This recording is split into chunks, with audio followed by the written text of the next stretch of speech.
Hello everybody and welcome to a new video. Today we're going to be taking a look at the AddiesDive AD2030. Now for those of you who have been watching my channel and suffering for quite some time, I have done a review of the white dial version of this watch, but I found the dial somewhat difficult to see the textures, so I got this one with the sand dial and like I say, thought it'd be useful for you guys to see the difference between that white dial and this sand one.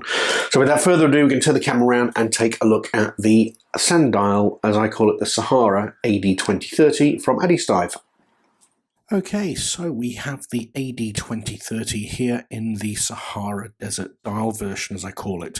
As you can see, it is a slightly brown sandy effect, and obviously you have that dune effect on the dial, which is a little bit more visible than the lighter versions. Now, to be clear, the guys at the AddiesDive watch store did send me this watch, so I have put a link in the description if you want to get it. If you are a first-time buyer on that website, you do get a $10 voucher, so you can pick this up for the princely sum of just 75 Australian dollars, and that includes delivery, so pretty good deal there for you guys. Here's the watch on my 7¼ inch wrist. Now it is a 36mm diameter watch, so for anybody that thinks that 36mm is too small, yes it probably is if you're used to wearing a 42mm, but I can assure you 36mm does not look small in any way, shape or form on the average size wrist, which this is. You see there you do have 19mm end links, and you've got 11mm worth of thickness due to that slightly raised bubble mineral crystal. In terms of weight on that stainless steel bracelet, you're looking at a total of 108 grams.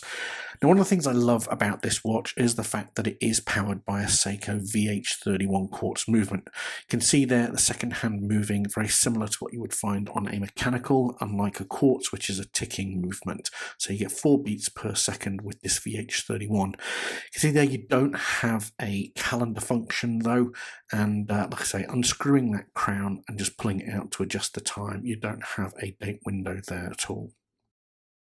I thought this shot of the watch, or the dial anyway, would be quite useful for you to see, just to show the gradients of those deserts, sort of, or that dune effect.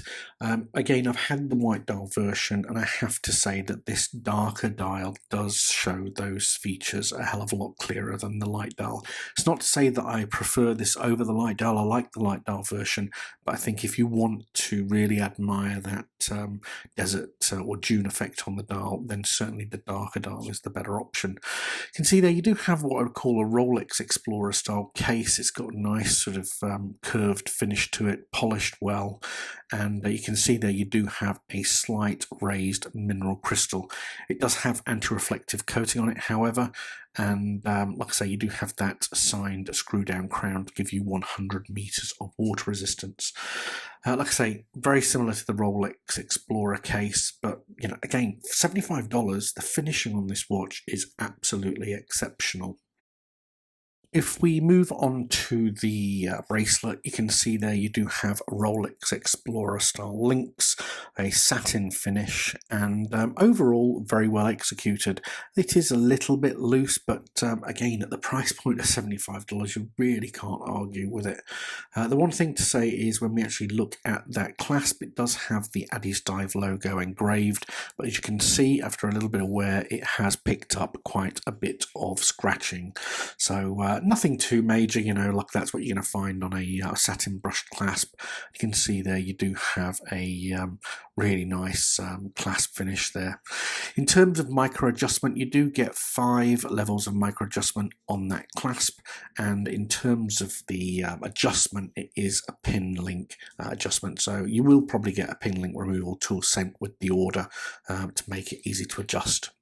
Going back to this dial, you can see there you do have the older style AddiesDive logo. I actually prefer this over the new cursive text version, but just to be aware, you will get potentially 2 versions. One has Deep Sea Hunter down at the bottom, other versions ship without Deep Sea Hunter on there. But you can see you do have a very nice applied indices, very similar sort of cabochon to the Grand Seiko. So they do reflect a bit of light and give you a little bit of visibility in lower light situations. You can see there the macro footage, the printing on the dial is exceptional for the price point as well.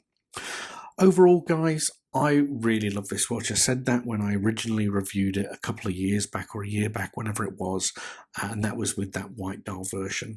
I love the brown dial version because it just makes that texture on the dial pop so much more. In fact, when you look at the macro footage, it looks like it's actually sand. It's got that textured effect.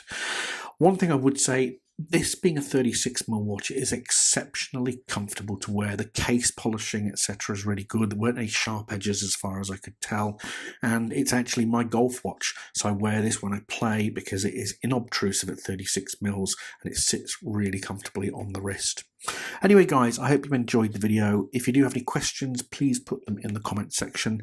Otherwise, I will see you in a new video very soon.